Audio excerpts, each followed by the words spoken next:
Hi, everybody. Dee Reinhardt here with Illinois WorkNet. I am doing our DHS Illinois IYIP program technical assistance call right now. And at the end of the call, we're going to do a session for everybody who is in category 1 to help them understand a little bit better, start to finish, how to add a youth. And so, but before that, we want to talk about a couple of things. And one of those things is user management. And in user management, we have access to those instructions from our full list of resources. Right down here under user management, it is a PDF document that happens to be right here. And what I've been getting a lot of requests lately for is to add new people to your organization or your agency. Maybe your staff is changing, or you're getting new people for, you're gearing up for summer, whatever it is. You guys have the ability to add users if you are the organization leader. Basically, you've been given rights for that. So hopefully somebody in your organization has the ability to add new users by following these instructions. If no one in your organization has ability to do that, I will add one person so that your organization can continue with other users. But each user has to set up their own account, and if your staff is right there with you, it's a whole lot easier for you to do it than it is for me to have to find all of the people and information that's out there. So let's make sure that you've got at least one person that has access to user management, and that icon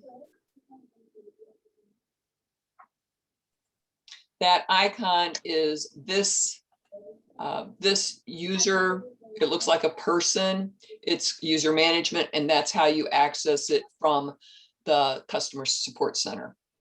Next thing that we need to talk about is how many of you were able to close out your CSYEP people for last year. I had given you until Friday the 16th. Today is now the 20th. Is there anybody that still needs time to complete that task? If you're on the call, otherwise, if you're not on the call, we're not going to know.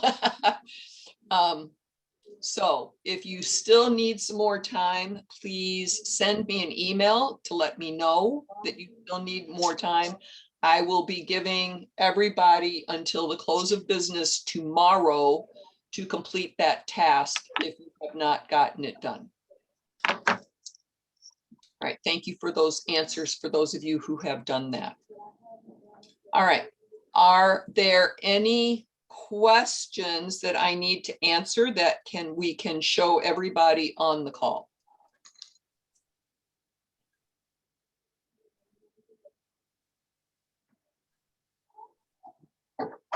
Thank you, Mary.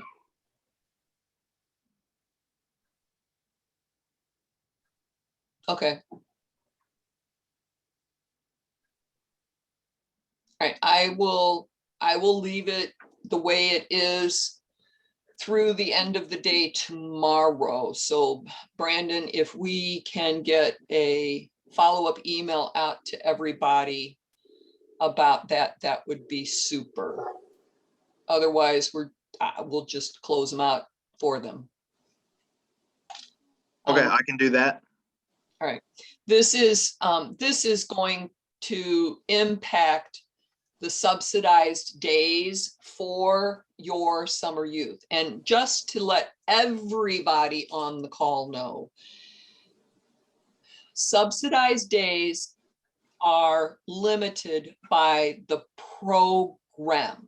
So for example, category 1 is 90 days.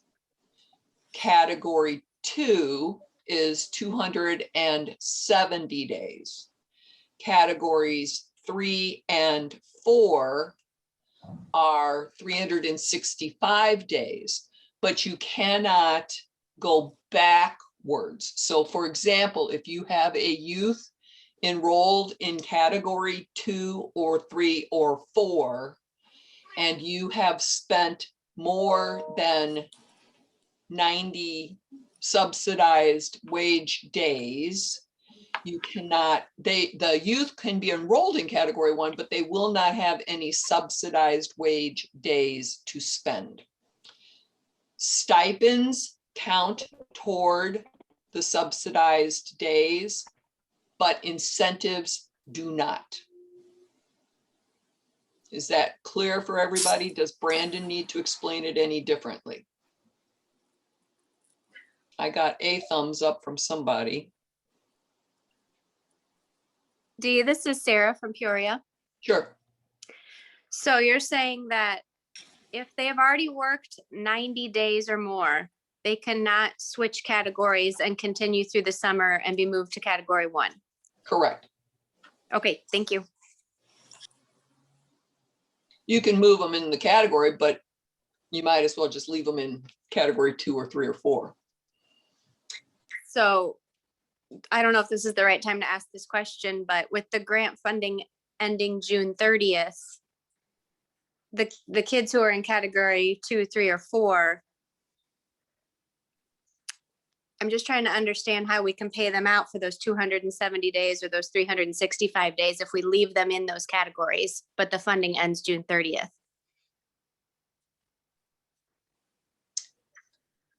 Their subsidized days just continue as long as their employment continues, but the funding might come from next program year. Is that correct, Brandon? Yes, that's correct. And that would be something we will definitely cover at the next quarterly meeting. So I can just say real quickly, one of the things I was going to announce was you should have received an email from ICOI, hopefully, about this Friday, April 23rd. The quarterly meeting is going to be postponed, and that is because, you know, the funding, the continuation application or reapplication for FY22 is not complete yet, and that is the primary reason for the meeting. So we want to be able to discuss that in depth, and we're not sure that'll be out by Friday. So that's what, but we'll address questions just like that at the quarterly meeting. Okay, thanks, Brandon. All right. Okay, so are there any other questions that I need to answer before I get into our demo for adding new people? Do we have any more clarity around whether or not we need to document incentives in WorkNet? Yes, we added a new step specifically for incentives, because having the stipend and incentive in the same step was causing agony for some of us. So I separated those into a step for stipends and a step for incentives, because the incentives do not count toward subsidized days, but the stipends do. So the total days for those stipends would count toward the 270, 90, 365, however many days there are. So Tori, did that answer your question?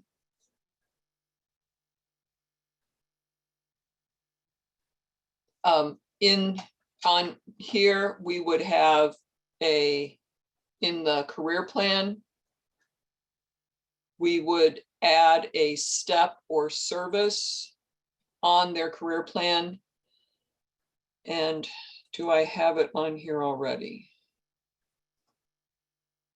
I have the old step on here. So let me look for, oh, I may not have added it in test, but if you look for incentive, it will say stipend-based experience or incentive-based experience. And it is in it. Let me show, I can show you here. Let's go to, oops. Yes, that's where I want to be. So under grantee details, I'm going to pick on Boys and Girls Club of Chicago. And so if we scroll down into their steps and services, you will need to add the service into your list if it's not already there. So let me make this.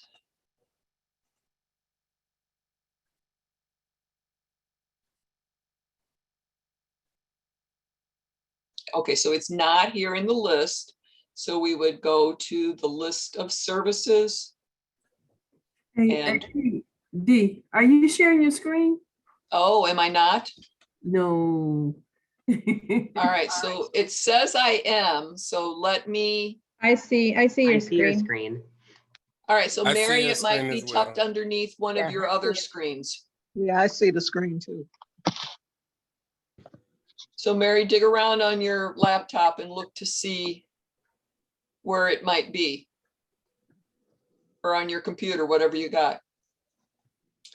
All right, so then let's go back up here. I'm going to look for.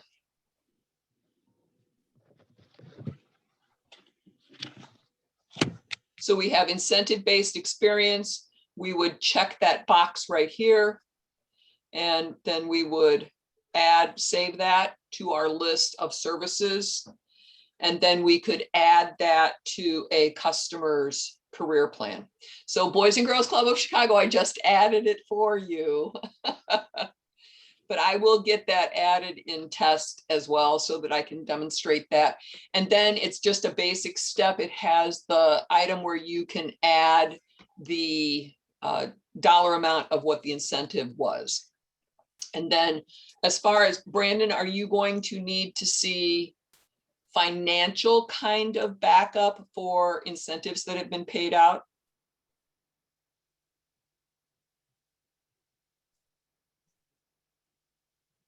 That kind of detail, it wouldn't have to be in workNet, but I mean, they would have to have it certainly during an audit. Available in some form or fashion. Right. I mean, anything that's paid out from the grant. Okay. All righty. Okay, any other questions before I move on to the full demo? All right, and everybody is welcome to stay, but if you've already been adding customers and doing the career plan and all that kind of stuff, you're welcome to get some time back in your afternoon. Otherwise, you're welcome to stay with us. If you are going to stay, I've got 85 of 93 people who checked in. I do share this information with Brandon and the DHS admin staff so that they know who is actually attending these TA sessions. So please make sure that you check in on the poll if you have not yet already. And just a reminder, you do have to check something on each poll question. It might be your organization name, or it might be not one of these, so that you can move on to the next question. There does happen to be 5 questions altogether before you can hit submit. All right, did somebody have a question? I have Yeah, a question. sorry. Oh, go ahead. I'll wait. Sorry, it's Sarah again from Peoria Public Schools. So are we switching gears and doing the adding customer demo instead of talking about category 1 for summer today? Well, that is basically what we're doing. So we're talking about category 1 because they start from scratch. And as I said earlier, those subsidized days you cannot revert. So if they've already got 150 subsidized days in one of categories 2, 3, or 4, you won't be able to provide them any subsidized days for category 1. You could still enroll them in category 1, but you wouldn't be able to provide any subsidy. Right. So So you're just going to talk about adding new customers, brand new for category 1 for the 90-day experience. Yes. Well, Okay. it's adding a customer no matter what category you pick. The process is the same, no matter which category you pick. So But if if we've you already have been in the program, specific- yeah. I'm sorry. So I guess what I'm trying to understand is if we've already been in the program throughout the school year in other categories, the process for adding a new customer is just like what we've been doing. Pretty much, yes. Okay, I then I don't, did, the only difference is you've got to watch the 90 days. right. Okay, then I did just have a quick question for Brandon, if that's okay, or should I save that Sure, for go the ahead. end? Brandon, I got the email last night about the budget revisions. And I met with our director of finance this morning, Carla Eman, and she wanted to know if May 1st was the hard and fast deadline or if it was May 30th. Okay, good question. So it's, that's one of the things I was gonna announce. So I sent out an email reminder about the budget revisions. We talked about this briefly, at least at that last quarterly meeting, but the budget revision, the deadline is May 1st. So that's why I wanted to send out the reminder. But remember, a budget revision is only necessary if you're going to have an increase or a decrease of more than 10% in any line item. So like say my personnel category is $50,000 approved in CSA in the system for the year. If I'm going to go down to $40,000, that'd be more than a 10% decrease. That requires a budget revision. A budget revision can be initiated Okay, in your EDCF workbook, you know, like your monthly expenditure reports. That's how you can do the budget revision. And actually, you'll want to, you should route those questions to Nicole McKinney because Nicole will be processing all the budget revisions. But we kind of sent Okay. out the reminder together. okay, sure. So any questions we have about budget revision, we can just email Nicole. Yes. Okay, will do. Thank you. Yeah, no problem. Okay, so Dee, Yes. this is Janice. If I could just ask a question, Brandon, I just want to make certain that I'm understanding, and if I'm the only one on this entire call that has this question, I'd be surprised. Hopefully I'm not. I want to make certain that in planning for category 1, summer only, with our youth, for recruitment, at this point, should we only be planning as of right now? I know it's 90 days. However, should we only be planning in terms of budget wise up until June 30th? Because that's what we know that we have. I mean, so if we're recruiting, if we're trying to get a flyer out, so we can start, inputting, getting kids signed up in May, should we only kind of say, hey, this is through June 30th, not knowing what's going to happen come July 1? No, you should go ahead and plan for the 90 days or for June, July, and August, because everyone's going to reapply, and everyone who is currently funded now will be eligible for the FY22. So it'll just be a new grant, a new contract and everything starting July 1st. Okay, so it's not, okay, I get it. I thought we were saying that we were looking at this. I know with the survey that you had sent out, I didn't know if there was anything that came of that, especially for agencies who may not have kind of budgeted correctly, for including the July, August, and then turn around again, April, May, June of 22. And I didn't know if anything different came with the budget from that. No, and with that's also what I wanted to make clear. Well, if that's even possible, I know this category 1 is very confusing because it spans over 2 fiscal years. And what that exercise we did about category 1 about the funding was because we've got almost every provider, we've got a lot of providers doing category 1, like 75, almost 80% of our providers are doing category 1. But some providers budgeted for up to June 30th, and then some budgeted for 3 months. So basically some budgeted for 1 month, some budgeted for 3 months. That's why we needed to do that survey, and everyone turned it in. And that's why we needed to get those answers. Okay. Okay. But Can I, everyone will be eligible to apply for FY22, and that will be the first year that it's actually funded. I mean, fully funded for 3 months, because you'll get July, August of this year, and then of 2021, and then like your May, June of 2022 would be part of that grant year. This year is just very weird and different. Not even because of COVID, but because we started September 1st and because it ends June 30th. Okay. And you'll go more in depth in our quarterly meeting, right? Yes, because at that time we will actually have the reapplication or non-NOFO continuation, however you want to refer to it as, that will be done. And that's why I didn't want to have it Friday, because I want that to be done so we can address all those questions and everything. Okay, thank you. Yeah, no can I problem. ask you this? When can we start category 1? Great question. So you can start enrolling after May 1st.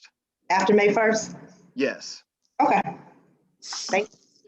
So Brandon, I've got a follow-up question. At this point, as far as funding goes, are we only, as we plan now to talk to kids about June through August, do we assume we only have even funding for next year or not? Yes, that's what I'm told, is to assume for even funding.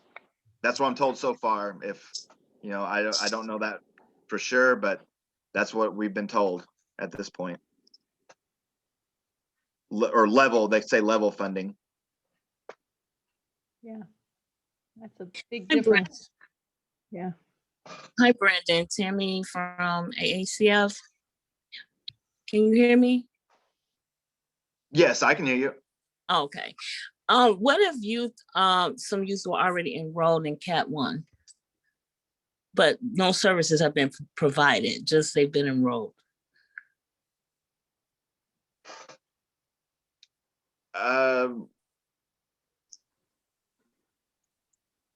Well, really, you should wait till after May 1st. I didn't think anyone was enrolling until May 1st.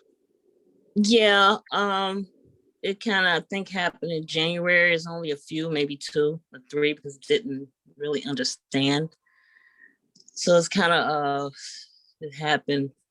Okay, well, you may have to send me an email, or to D, please include D, because you may have to have D help you with this too. Because really, no youth were supposed to be enrolled until May 1st. Yeah, we realized that after that. Okay, yeah, go ahead and send an email to D and I, please, and we'll work through it. Okay, thank you. Hey, Brandon, I have a question. So say our youth, because I think CPS last day of school is June 22nd. We can enroll the youth that are interested May 1st, even though they technically can't work or be paid or receive a stipend until after the last day of school. Yes, that's correct. You can enroll as of May 1st. You can start enrolling any youth that meet one of the eligibility requirements and that are between ages 16 and 24. Just after May 1st. Okay, and they can do like pre-apprenticeship stuff. They just can't be on payroll until after the last day of school. Okay. Yes. Just whenever. I mean, everybody's circumstances are going to be kind of different. I know that there was another school district that's not ending until the end of June. So it's just kind of a different year. It's going to be different circumstances for everybody. I just want to make sure that the only thing we can't service them with is payroll. Like they can't be on payroll. They can do pre-apprenticeship stuff. They can receive stipends, incentives, but they just can't be on payroll until after the last day of school. Or how does that work? No, there's nothing that says they have to be a full-time student or even a student at all. It's just a summer program. So it's aimed at June, July, and August. It's aimed at a summer temporary employment. Oh, okay. I thought I heard you That's guys the say- difference, is that the other 3 categories are aimed at actually getting the youth a job or a career or something long-term. This is short-term, and but they don't have to be a student at all even. Right. So whenever Okay. they're able, when it works into their schedule. Okay. All right. Thank you. No problem. All righty. So I've got 90. Somebody just messaged me that said that they couldn't submit, but I've got 94 out of 94 people that have submitted. So you just have to make sure that you answer one answer in each of the 5 questions before you can submit for the attendance poll. All right. First thing that you need to. I'm sorry, Dee, I have a question. This is Mary. And this is you and a Brandon question. Because we too have people in category 1. And I was wondering, can we just go in and change the program type? The date? On the enrollment? Yes. Yes, as long as, May 1st or? well, as long as, oh, you mean change it to May 1st? If Mhm. you've already got people in there? Yes. You could, but it would probably be better if we changed it in the database rather than changing it in the system, because then it's going to show a history. Okay, so I'll send you over my list then. All right. Are there others of you that need those dates changed?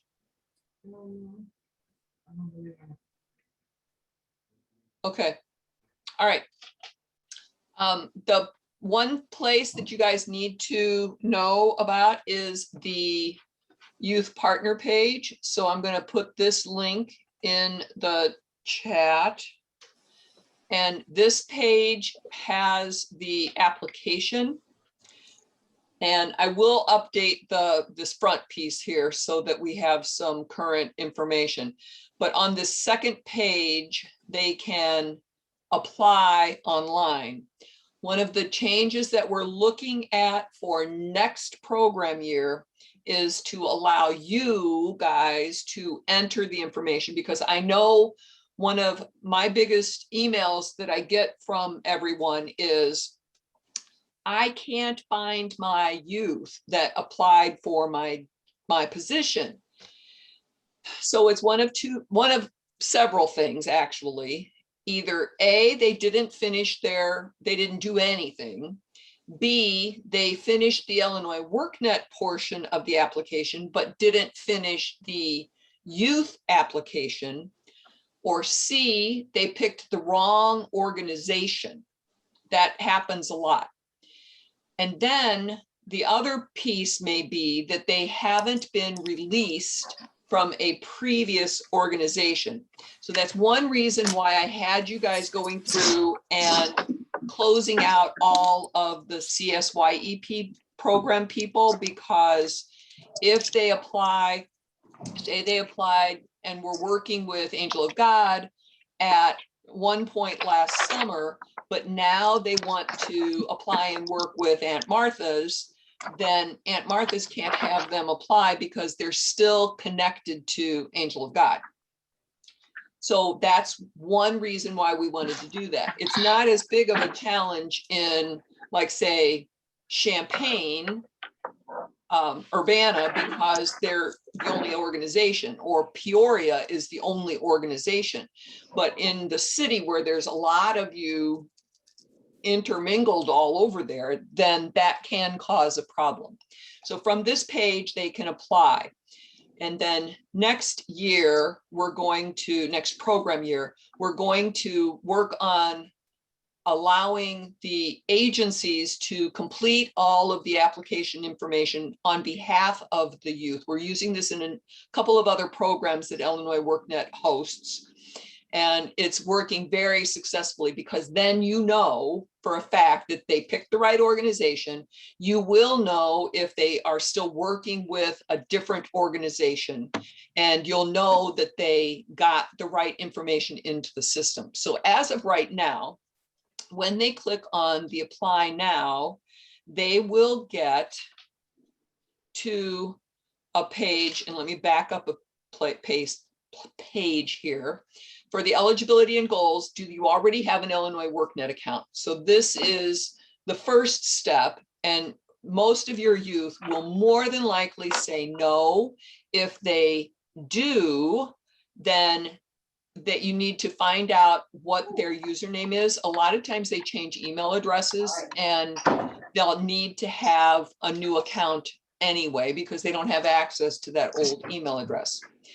If they do know their username, they can click yes, and it will take them straight to the youth application. So let's click on the no. That will take us to an application space, and I'm combining a couple of names from my list of people that are in the webinar today.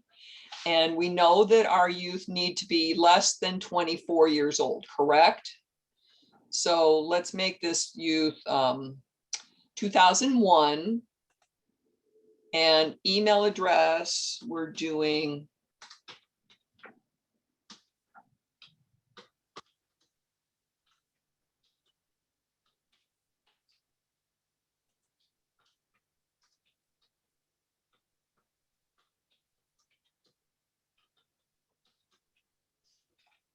and a phone. What doesn't match? Oh, I see what I did wrong. All right, and then we're going to do a phone number here.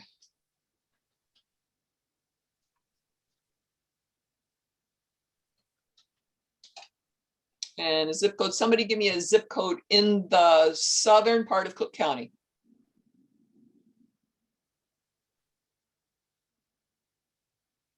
.60466.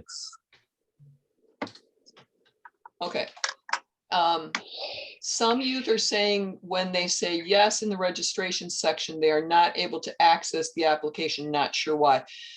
Because they would then need to log in to their Illinois WorkNet account. So they might not know their username and password or remember it, or maybe they have two accounts. There's a whole lot of stuff that could be happening with that.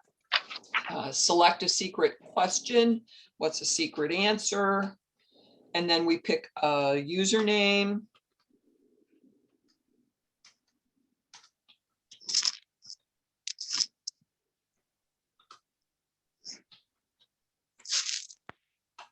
And oops, that was supposed to be a password.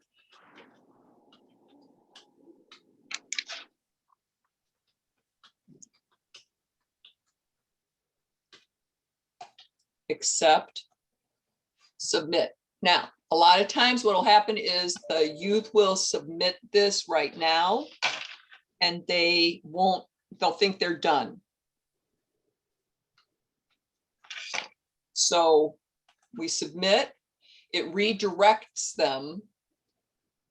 And I've tried to get my programmers to fix the redirection piece, but they can't because it goes to a different database.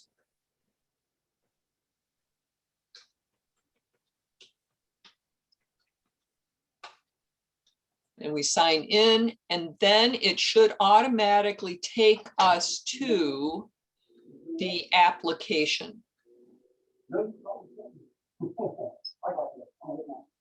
And so then they would have to verify. And what did you say? 60446? 66. 66. Okay. Oh, there it is right there. So what city is that? Park Forest. Okay. Okay. So then we've got the rest of the information here. We're going to save that. And now we get to go to the application. So we go in here, we start the new application. The other big piece that happens is they don't hit submit at the end of this. Another item that you're going to be required to do on new applications very shortly is when they say, do they live in Illinois? On the eligibility piece, you all are going to be picking county, If it's Cook County, you're going to have to pick township. If it's Cook City, you're going to have to pick community, like Little Village or Pilsen or any of those different communities. Are they in school when school is currently in session? That's the big one. They might say, no, it's summer, blah, blah, blah, blah, blah. But would they be going back to school in the fall if it's summer? And are they actively working toward a high school diploma or a GED? We have a list of different situations that they need to answer. And they can answer a couple or as many as apply to them. Save and go to next page. Here's another spot where they have issues, and it is selecting the wrong organization. Now I'm going to select Awesome People's Action Center because that's what my test account has access to. Save and go to next page. Full-time, part-time, bus, train driving, day, evening, nights, weekends. I'm not going to put a real goal in here, but you want your youth to do that. What steps have they taken? Answer all that apply. Another type in, save and go to next page. What's the heaviest load? So these are some ability kind of things that they would need to answer so that you can help place them in a proper position.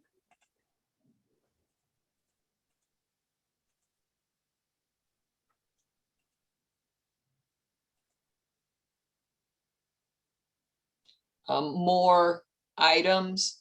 Some of these are asked not to keep them from getting a job, but for you to help work around situations that they might find themselves in. And then we can answer. If you can get Social Security number, that is best, but they are not currently required.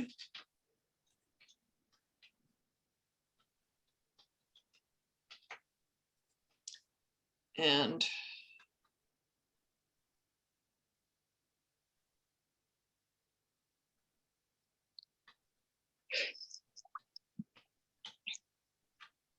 oh, and I put for the street address, I put in the Social Security number so that I know what it is down the road.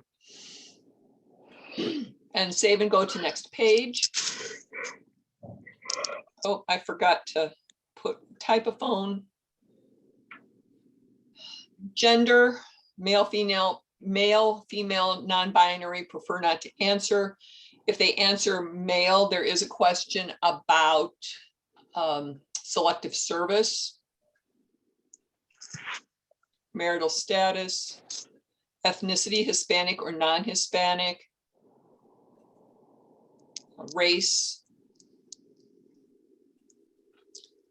language. Save and go to next page. Oh, I thought I picked that. Highest level of education. Do you have any degrees? Save and go to next page. Have you had a job? If you put no, that will automatically answer not in labor force. If you pick yes, it will ask you for at least one job information about that job. And it will ask name, address, phone number, type of position, the basic information that they would need to put on a resume anyway. Save and go to next page. Are they working with any of these departments? And how did they hear about it? It might have been local DHS office. That is a question on the eligibility to answer whether or not they heard about the program from the local DHS office. Save and go to next page. This is where you can check all of the information. If you need to edit anything on the application, you can click on the edit this section and it will take you to that section of the application so that you can make changes. Now I'm saying you, but I'm meaning the youth. And then they need to click submit. And then they need to click submit again. So it's a two-step submit process. And this is real important that they're aware that they have to submit twice. They need to pick the right organization. They need to hit submit twice. They need to do the Illinois WorkNet application, and they need to do the youth application. So now this has been officially submitted. What will happen is they will get taken to their dashboard and they'll see this. So if they don't see this screen, they didn't get all the way through. I have a quick question. Yes, ma'am. The section on the application where you can edit things, if they pick the wrong organization and hit submit twice, can they go back into the application and change? Okay, that's all I need to know. Okay. That's when you have to pull me in. But once we get the new application process developed for you guys, you would be automatically submitting it on behalf of your organization. So nobody has to pick the organization at that point. Mm. Okie doke. You listed 3 things that they have to do. Can you list those again? They have to have an Illinois WorkNet application. They have to complete the youth application, and they have to pick the right organization. Okay, thank you. So my suggestion would be print out the instructions that I have on the webpage and have them in a binder next to whatever computer they're using if they're coming to your organization and filling out the applications.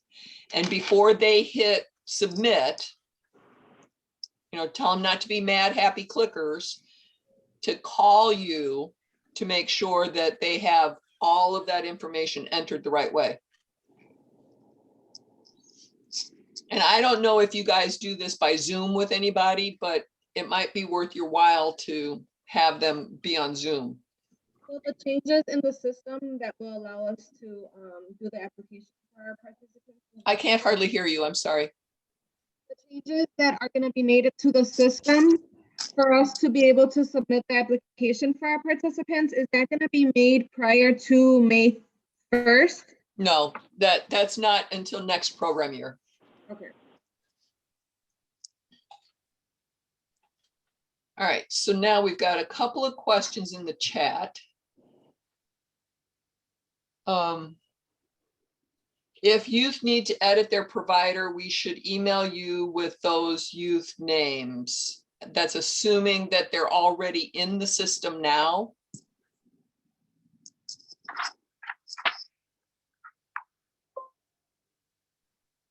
I'm thinking that's a yes. Otherwise, what I need is I need the name and the email address that the youth used. It doesn't do me any good to have date of birth or any of that kind of stuff. I need the name and the email address. I have had youth in the last few days complete and submit applications, and they are in the incomplete percentage in the pie chart. How do I figure out what is incomplete? In most cases, they just didn't hit submit twice. That's probably what it is. But you can get them to log back into their account, go back to the application, see what's missing, and then talk them through that whole last phase. All right, any questions about the application?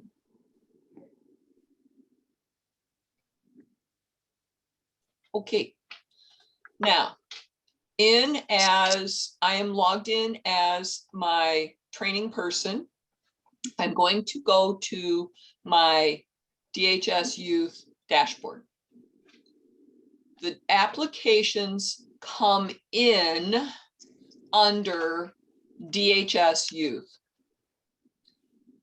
And they, once you have assigned them eligibility, then you would look for those youth under one of the categories. All right, does that make sense to everybody? The youth applications come in and file under the DHS youth in this list. So if I filter my list by my provider, and I filter, and you can pick program year, but I just always go looking for the whole thing. Oh, where did my new application just go?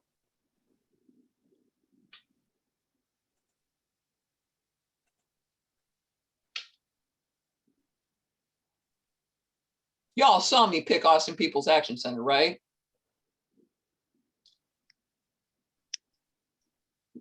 Huh.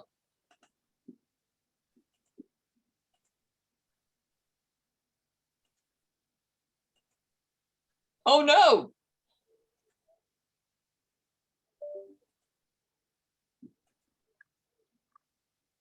Oh no, I'm hoping that they didn't do anything in test to clear out my data because it's all gone. I don't have anything showing here.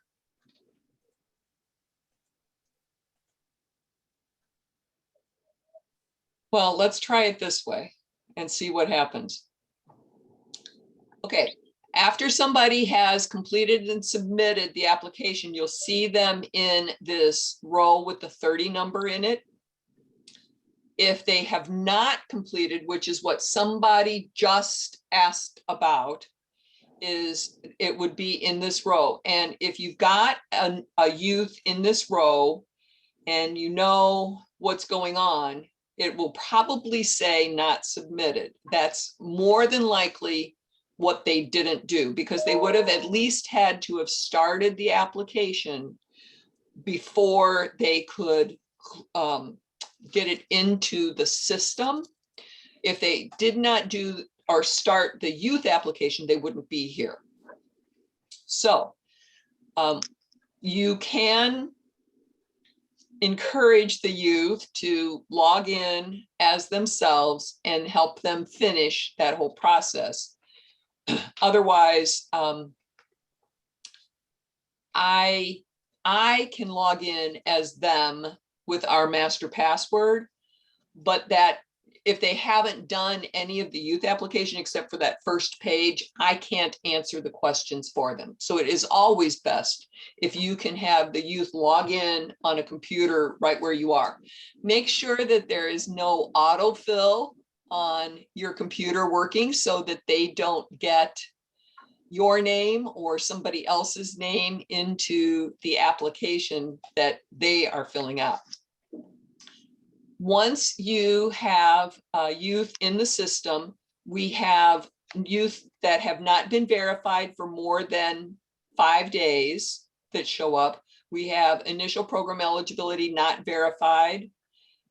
And those are probably the ones that are the most current that you need to take a look at. And then these people, initial program eligibility verified as eligible. These people are ready to move on into your system. So let's take a look and see who this one person is right here. Oh, look, it's my new person. I'm happy that they actually showed up there. Okay, so now for me to verify the eligibility, I have to click on the person's last name. It takes me to the overview page where I can see what's going on at a glance with what they've done.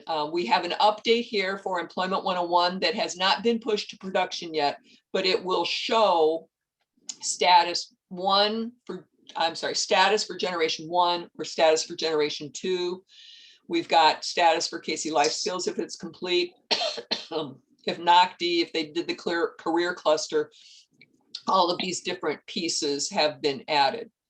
So then you can take a look at their application and see here, Unfortunately, you won't be able to see if they picked the wrong organization. I can see, and other super users can see if they've selected the wrong organization. But my rundown for them to troubleshoot this would be, did you finish the Illinois WorkNet application and have to enter what town your zip code is associated with? Did you fill out the IYIP application by logging in to the application again? Did you hit submit twice?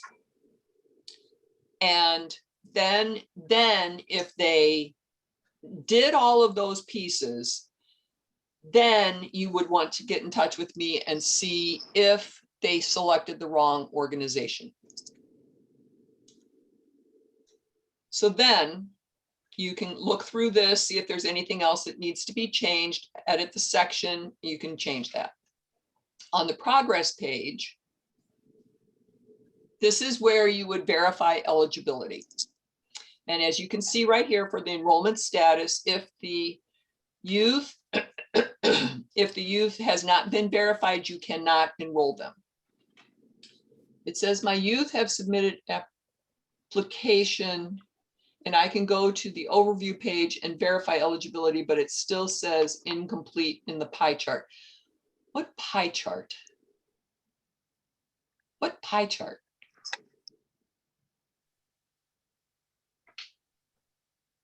Are you talking in the overview page?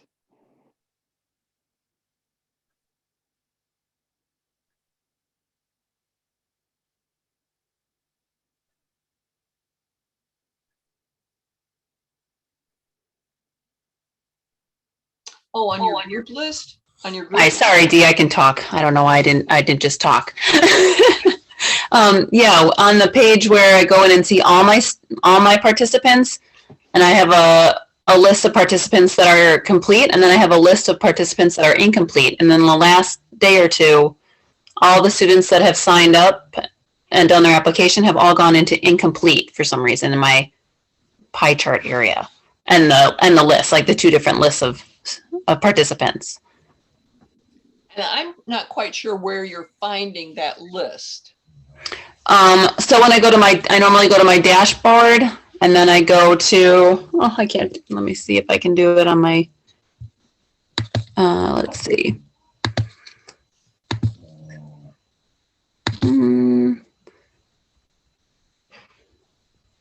So I normally go to my dashboard, and I go to my more tools, and the assessments dashboard.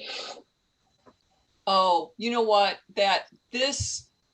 I have a feeling that this pie chart is not accurately reflecting what's going on.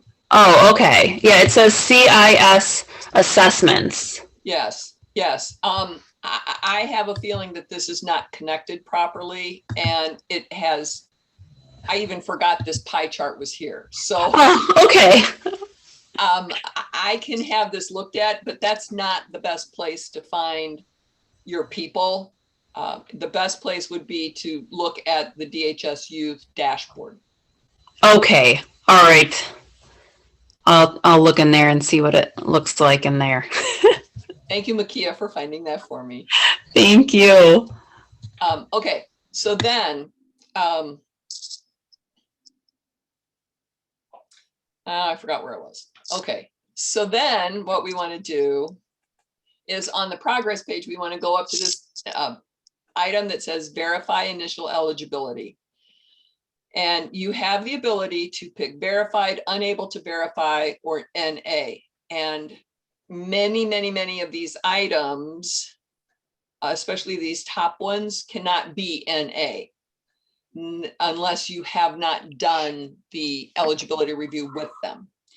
If you click unable to verify, it will automatically put the person on hold until you get things verified. So if we click verified, do they live in the United States? Verified. What is your current county? This is only in test, so don't freak yet on me. What is your current county? I can pick from a whole list, If I pick Cook County, it's then going to ask me the township. And if I pick Cook Chicago, it is then going to ask me what community. This is, for these two questions, we do need this once it becomes live in production.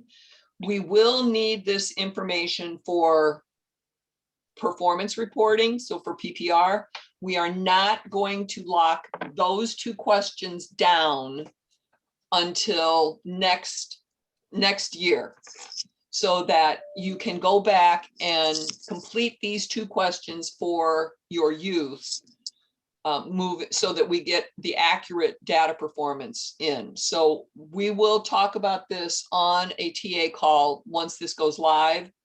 You may see it, if you're in here regularly, you may see it before it does go live, but just be apprised that you will need to update all your youth. And then, so I'm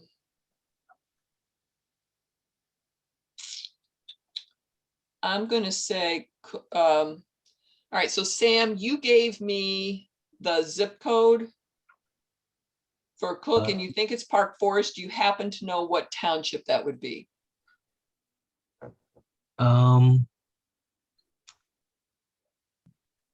That's a great, keep scrolling. It might be Rich. I'm not sure. All right, I'll just pick it. Okay. All right, are they authorized to work in the United States? You can verify that by a birth certificate or a green card. Are they currently in school? They're actively working. Did you verify? Did you hear about them through a local FCRC, social security number? And then anything that was checked in the situations needs to be verified. So I've got several gray boxes here that you can verify, and you can add a note in here as to whatever it was. These notes only show up in the eligibility. They do not show up as case notes. Verified. We'll get this one verified. We'll get this one verified. And once everything has been checked that needs to be checked, then you can save, and it tells you who verified the eligibility and when. Once you have verified the eligibility, then you can enroll them. All right, we've got a question. Oh, thank you. T. Johnson says, Rich. Question, how do we find out what community our clients are in? Ask them. They'll know if they live in a particular community within the city of Chicago. I could tell you some of them by the addresses because I've been to a lot of them. So, okay. Now the piece that we want to do is actually enroll them. And we will be picking IYIP category 1 for summer employment. But if you're seeing total subsidized days for all items greater than 90, you know that you cannot provide them subsidized wages. Okay, just be apprised of that right now. So we're going to pick category 1. We're going to put a date, and remember it has to be May 1st or later. So I'm going to pick May 3rd. What customer type? They were in school youth, and their enrollment status. Why are you not working? Oh, it could be because of the date. All right, so for this purpose, I'm going to pick today's date.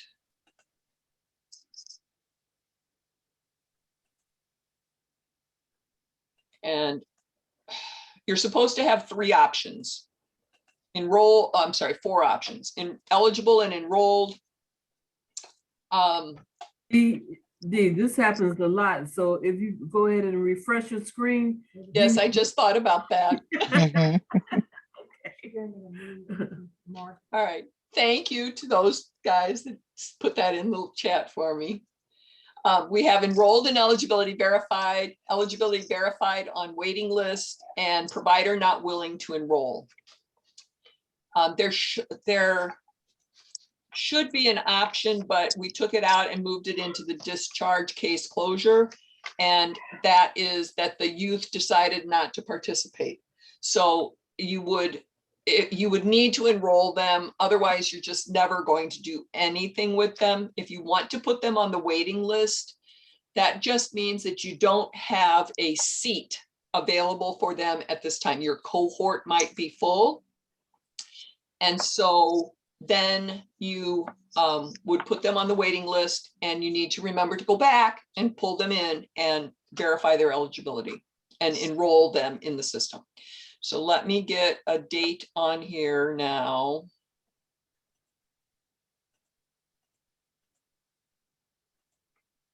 And I'm going to save it. Once you save it, then it shows up in, you have to refresh again. And then once you save it and you click on the enrollment history, it will show you what happened. So now if you want to enroll them in summer youth, and then they are an excellent student, and you decide you want to enroll them in category 2, 3, or 4, you can change that eligibility by just changing the date here and changing the program status here. All right, so that is eligibility. Yes, ma'am. Once we enroll them, does that mean that's when their 90 days start counting down? No, their 90 days start when they get hired or you place them in a work site. Okay. Or you have them start doing stipend classroom stuff. Okay. All right, question. If we have students waiting to enroll in the summer program, can we have them fill out an application, put them on the waiting list until May 1st? Brandon, that's going to be a you question. Because I can tell them yes, but what do you want them to do? Okay, I'm sorry, what was the question? If we have students waiting to enroll into the summer program, can we have them fill out an application, put them on the waiting list until May 1st? Yes. That's fine. All right, so that means that you would, instead of enrolled and eligibility verified, you would put them eligibility verified and on waiting list. Okay, then under the So I'm performance. sorry, just to make sure that I understood correctly. So we are able to have youth enrolled before May 1st. They just need to be listed as enrolled and on waiting list. Is that correct?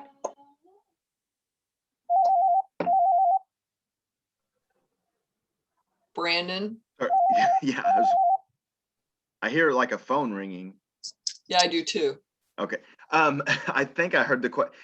If they can be enrolled but on a waiting list, yes, that's fine.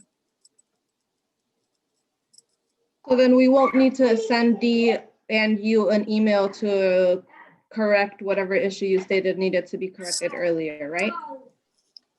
Well, as long as they don't have any subsidized days or anything like that. I mean, we Right. can't. The main thing is we got to keep track of the subsidized wages, training stipends. Yes.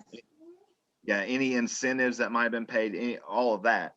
Yeah, so as long as that they were not like for, if we had youth that enrolled, I don't know, like in January, prior to us being notified that they could not be enrolled, you know, before May 1st.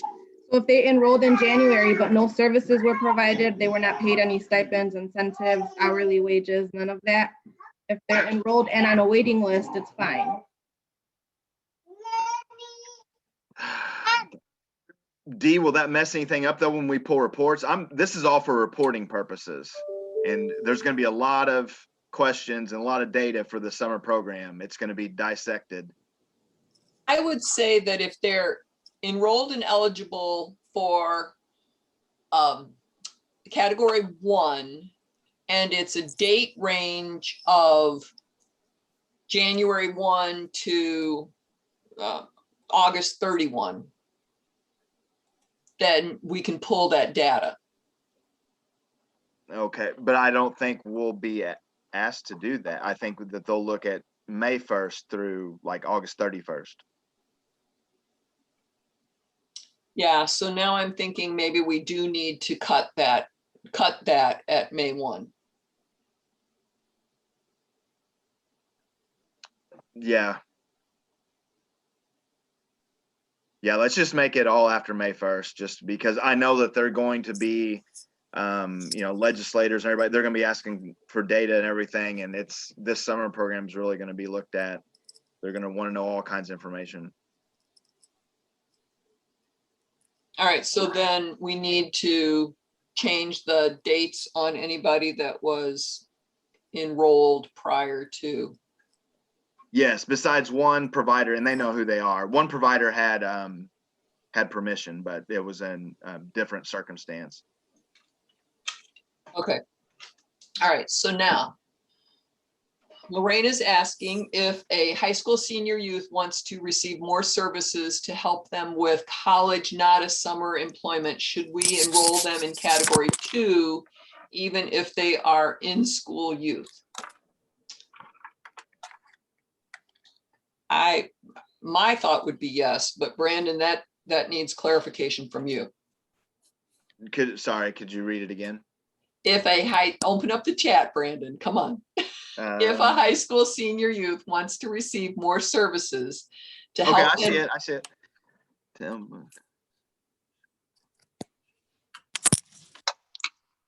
Yes. Yes, the category 1 should only be for if you're looking at a short-term, temporary, not a long-term job or anything. That's what category 1 should be used for. Anything else, if you're a provider that has multiple categories and you think the youth would be better served in category 2, 3, or 4, then that's where I would put them. Category 1 is the most focused, most restrictive, short term. If they did a training certificate that doesn't count against their 90 days, if they did a training certificate,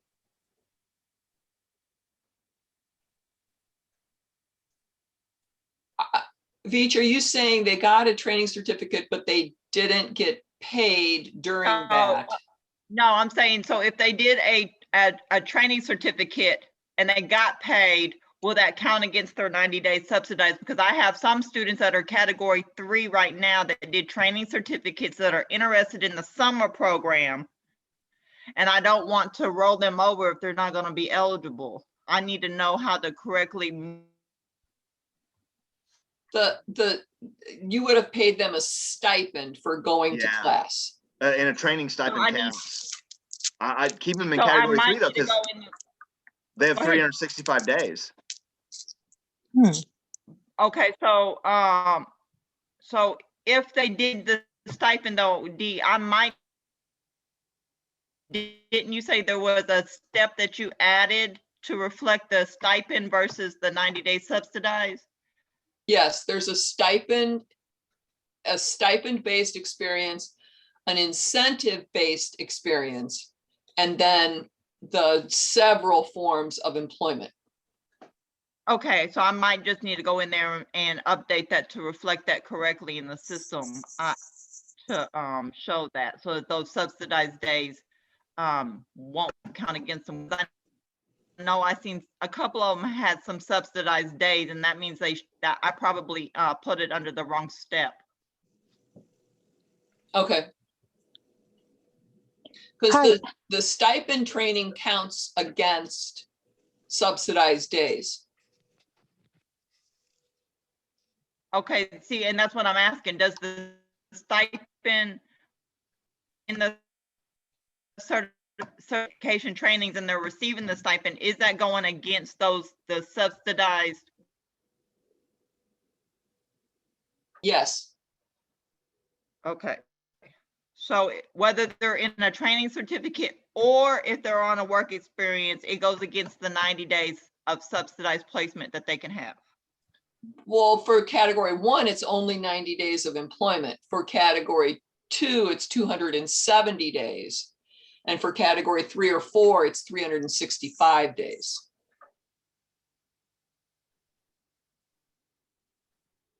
So in most cases, it's, if you've got somebody already Right, but- enrolled in 2, 3, or 4, it's not going to pay to put them back into category 1.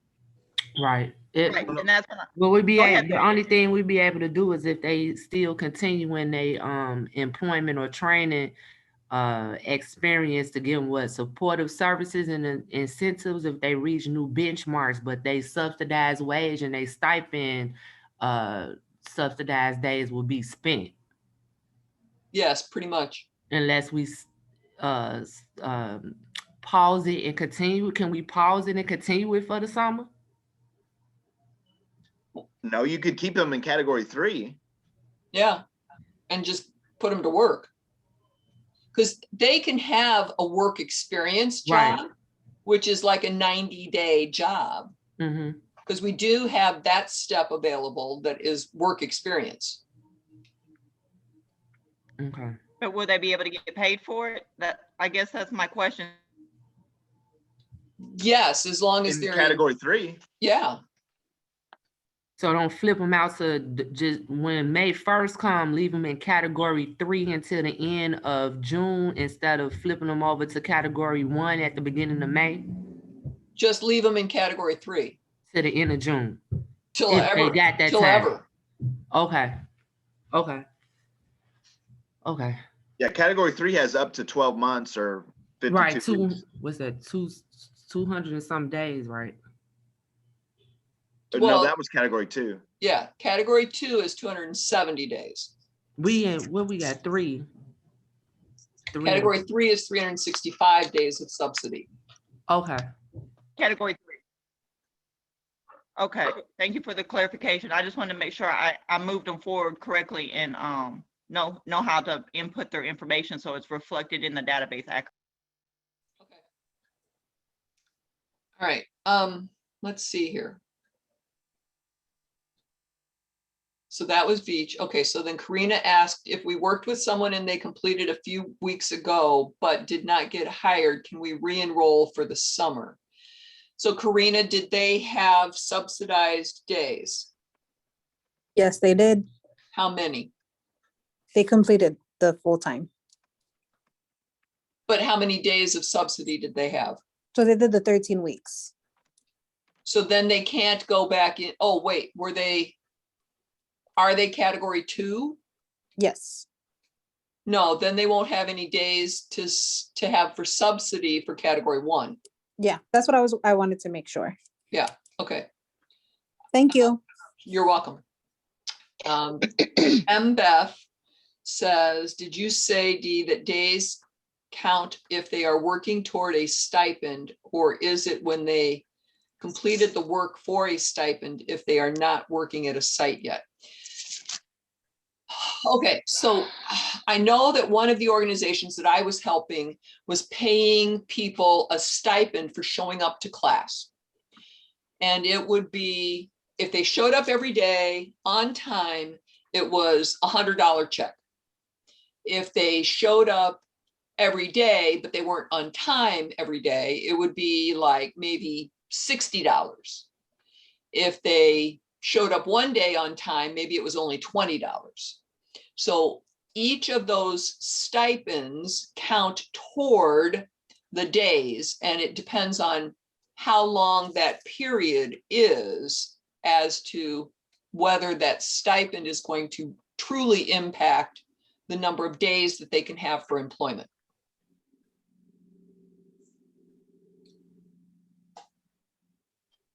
And Brandon typed, a training stipend counts the same as a subsidized wage when calculating the amount of time.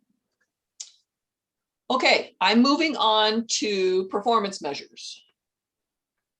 And so on the performance measures, when your youth completes pieces of their plan, their activity, these items will automatically turn green, a few of them. On here, some of them, if they have an individualized case plan, then we will need, some of these items will automatically check.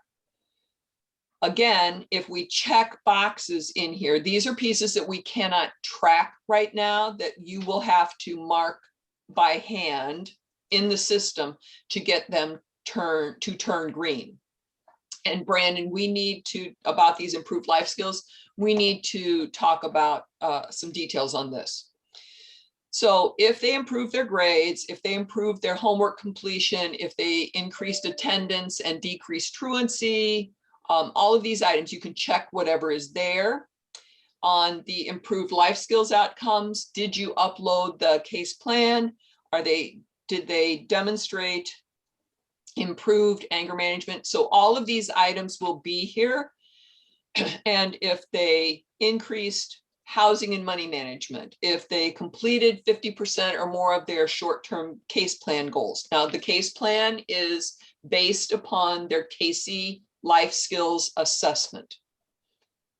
And each person needs to have a Casey life plans, a Casey life skills assessment done, and you would track that in the assessments. And then as they complete some of the plan that you make for them, you would mark these pieces off. Follow-up allows them, when did you follow up with a youth after they were done? Discharge. If you're done with the youth, you need to discharge them from the program. And if you discharge them, there are a number of reasons. Maybe they went back to school, maybe the grant program ended, maybe you're unable to locate the youth, maybe they became incarcerated. So all of these items are valuable, and it allows other people to then try to re-enroll that youth. Is that plan just general based on results, or does it have an actual template? Brandon, do we have an actual template for the Casey Life Skills Plan?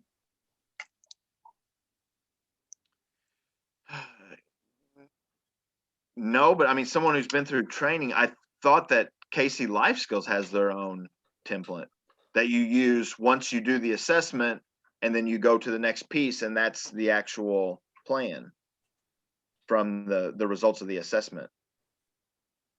So I have a quick question while you're saying that. Once I enter the scores from the Casey Life Skill assessments, it still shows on the overview page as a red circle instead of turning green.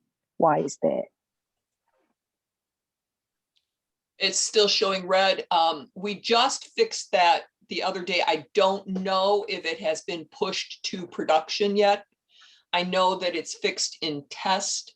So we just have to wait for just a moment or two to see when all of that information gets pushed. It will track it. It's just a matter of, I can't remember if my programmers pushed it to production yet.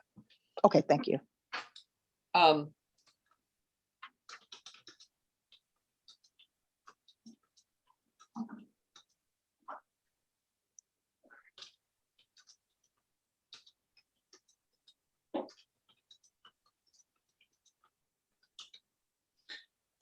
Okay, moving on. Under the career plan, this is the next piece that you guys need to know what you're needing to do with. And we'll talk about worksite placements, but I have another meeting. I didn't realize that we were going to go quite this long. So I do have another meeting at 3, but I just told them I was going to be late. So if we need to follow up on worksite placement, we can do that next week, but I will show you where all of the instructions are. On the career plan, for each youth, they need to have a career plan. Yes, Toby, that you just ignore the red dot and just keep going, because if you keep going, it will track them once everything is fixed. On here, we have the review assessment piece. On this tool, you can do an assessment summary. This allows you to put in for assessment areas. It allows you to put information in. This is not the same thing as the case plan, but you might be able to model some of this to help you write the case plan. But you would need to pick each of the areas on the Casey Life Skills to write your plan to. What are you going to do with each of those youths about that? On here, it also tells you if the youth has finished their skills and interest survey. What are their employment goals? You can edit this piece down here to pick what career choice they would have, what occupation. So this is a category, a career pathway category. These are actual jobs based on the category that you pick, and then you can update. It pulls information in from their application about the education level. It tells you what they have in their history for employment related information. It tells you from their situations if they have barriers to employment, but as you're having a conversation with them, you are allowed to add additional barriers after you're talking to them and you see something come up. If they have a disability, you can use, this is another program, but you can use this tool to see if they would qualify for any disability benefits. Employment 101, there is the new generation 2, which we talked about at our last meeting. By the way, how many of you have taken the time to go through Employment 101? Good. And how many of you have completed my survey for me? All right. I do need 2 more people that have not done it to let me sit with you as you go through it. So if you have not done Employment 101 and have a couple of hours for me to sit with you and see what you're doing, please put a message in the chat to me so that I can arrange a time to create a Zoom call with you. We will have, if the youth is being enrolled now, they will only see generation 2. If they were in and had Employment 101 information for generation 1, they will see that information, and you can get to, oh, this is the beauty part. You can get to their guide as a participant. This is not working in test right now, so I can't show you, but you can get to their Employment 101 and help them complete it as the case manager by clicking on this link. Okay, so let me write down this.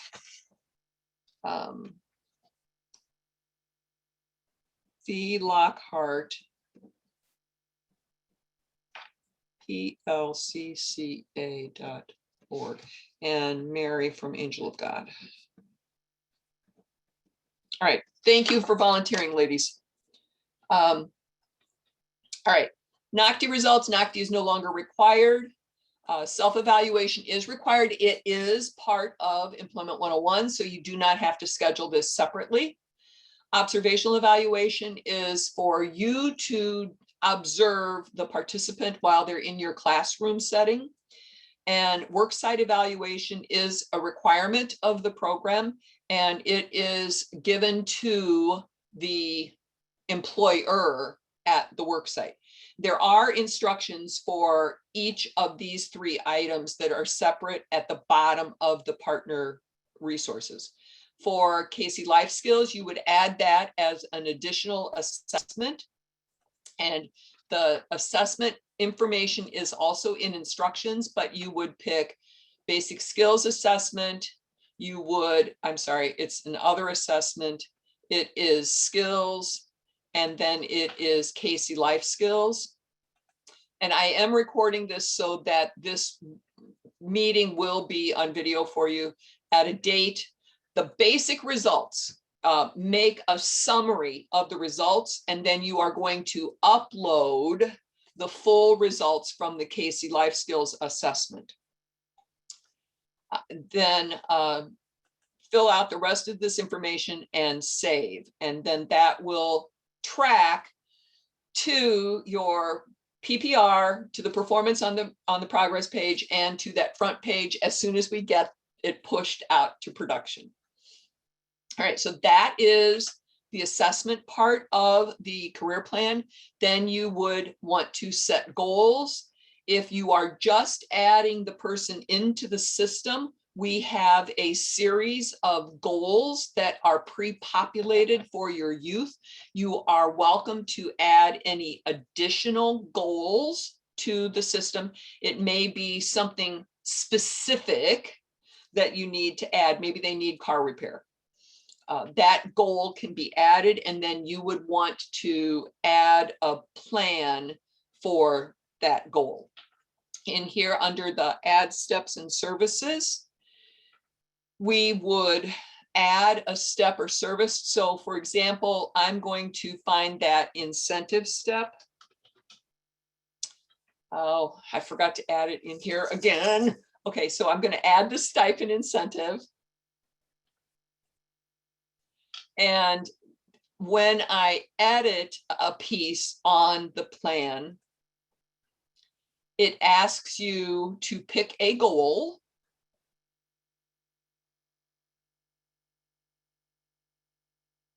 Okay, come on. So I'm going to obtain support services. Started, add dates. When is it due? How many hours a week are they going to work? It's not going to be WIOA funded because you are part of DHS, not WIOA. You can add other notes in here, and then you can update the customer service. It will ask you for a case note.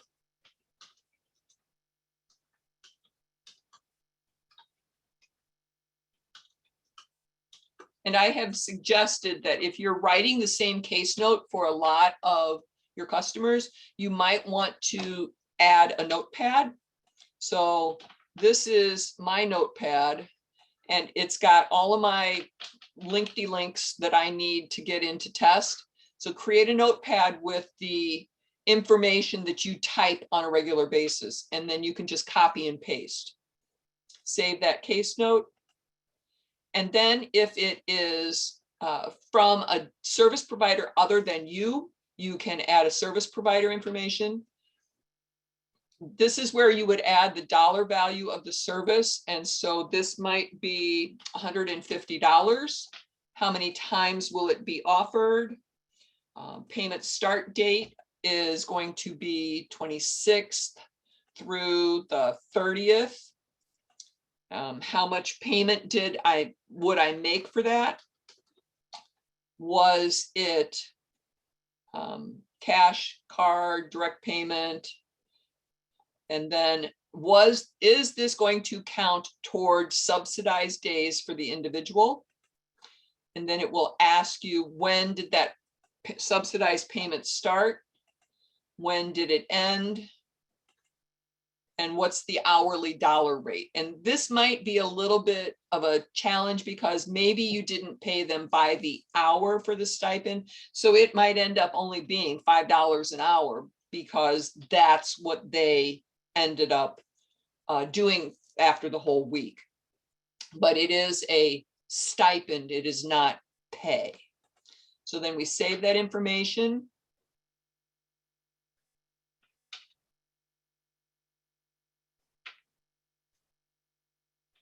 What did I do wrong here?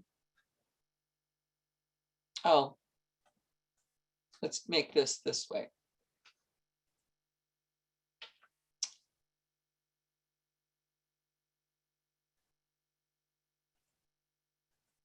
What is going on?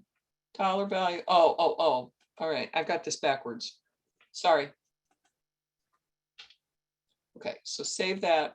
And then it will track it in here, what you paid, how you paid it, and then you can edit it in the field.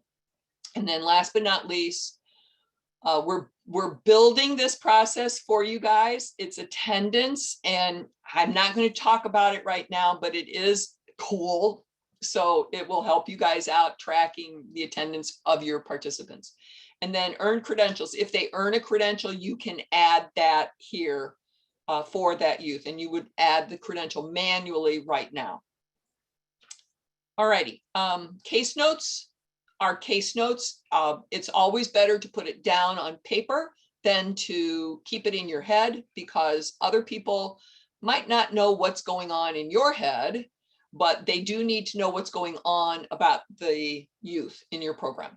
So you want to always add case notes.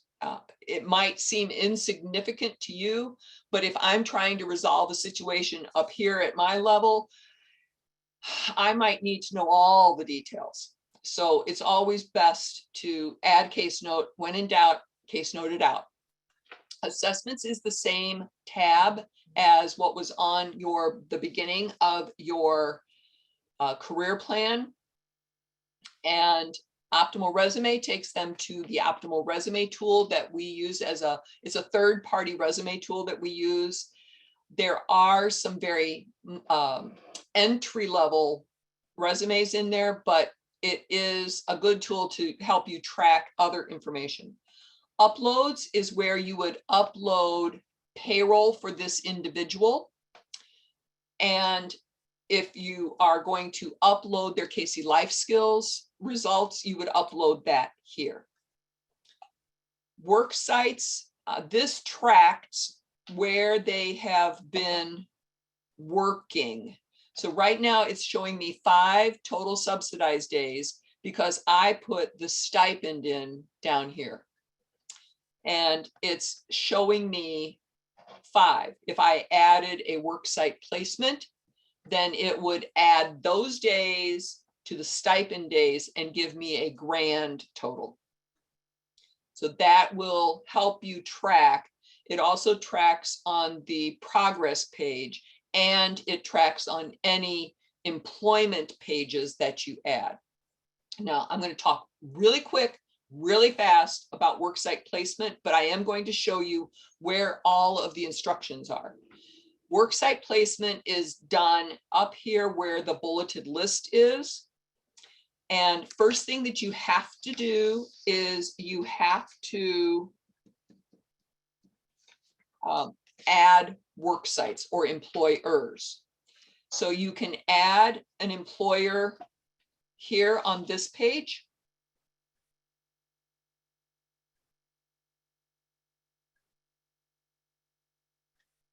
We need to close, Regina asked, can we just move them from SCYEP 2020 to summer IYIP 2021? You can just move them if you did not subsidize any wages. But if you subsidized a day of their employment, you need to close them out of CSYEP so that you can start at 0 for IYIP. So Regina, does that make sense? All right, I got a thumbs up. All right, so now if we want to add an employer, we're going to, it's going to say DHS Youth in Production. We can add them based upon what type of job that we're adding for them. So on here under worksite placement, you want to check your list first to see if that employer is in there. And then if they're not, you would add the employer worksite here. Through all of this, it asks for an NAICS code. It asks for a SOC code, which is the actual employment. The NAICS is the career category. You need to have all of that information before you get started.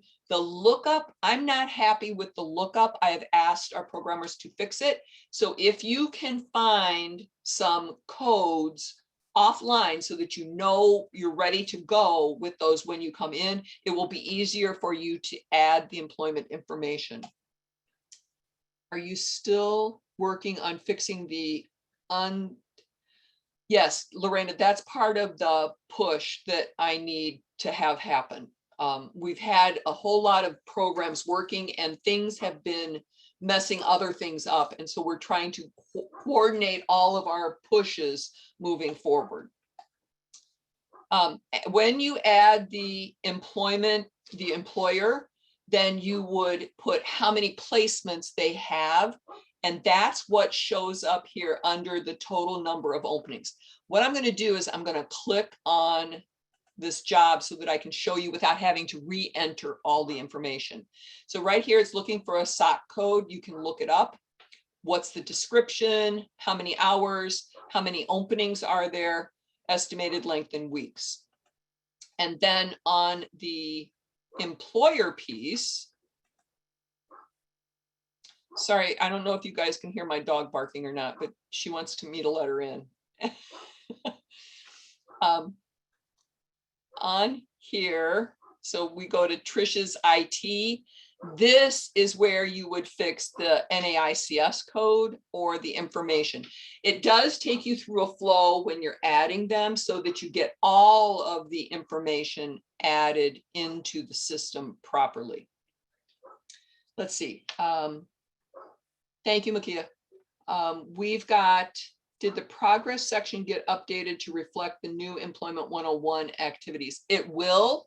It is, I just tested it today, so it has not been scheduled to push yet, but we're hoping to get that out in the next week. All right, so when you add work sites to a career plan, if you have this information already entered, it will show up in a list. So my suggestion to you is to add the work sites first and then go back to the customer's career plans to add the work placement inside of the career plan. All right. Let me give you the link. This is the youth partner page. Control C, I'm going to put this in the chat.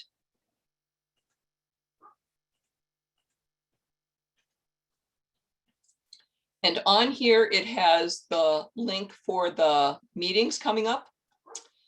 It has partner guidance. It has where I add the videos for all of our recordings, for all of our meetings.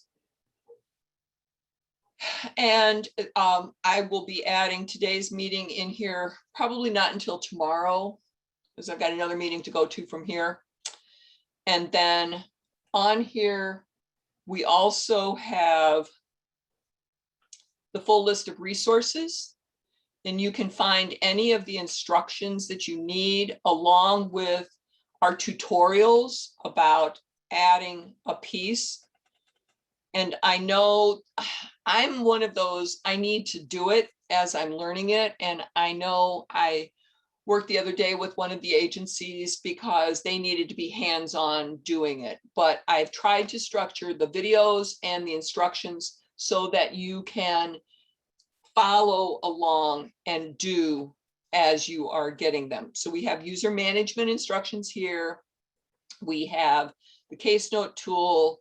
We have application instructions. We have documenting customer eligibility, enrollment, and completion. We have documenting the customer plans and progress in their career plan. And we have a list of the pre-populated steps. So if you print that off and have it next to your desk so that you know what those steps already are that are on there. And then last but not least on our guide, we have a list of partner tools updated. And if you need to look at this to see if something has been updated because it looks different, do that. Also in the instructions, oh, what happened? I got signed out. Look at the version of the instructions and the month that they were updated, because those instructions will have the most recent version up here in the corner. And if you've got that same version, then you don't have to worry about missing the right stuff or missing the new stuff, because there isn't anything new. All right, I'm about talked out. So if there's anything else that we can discuss today, I'm happy to answer a few questions. I do need to get to my other meeting though.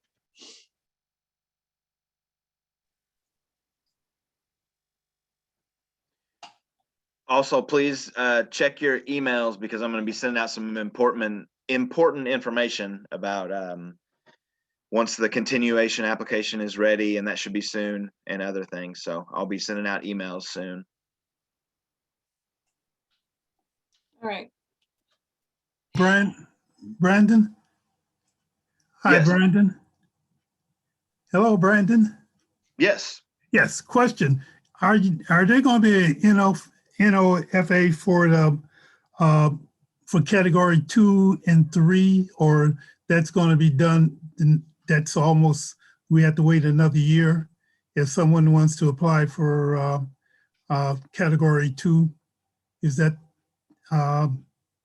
has a period of like 2 years, and we have to wait until after that to apply for for the category 2? That'll be once the application comes out, we'll be able to answer that. I've had that question posed by other people too, but we will definitely address that once the application is out, and we'll have that quarterly meeting, and we'll talk about that. We'll talk about all parts of the application. Any questions you have? Okay, thank you. Okay, thanks. Good question.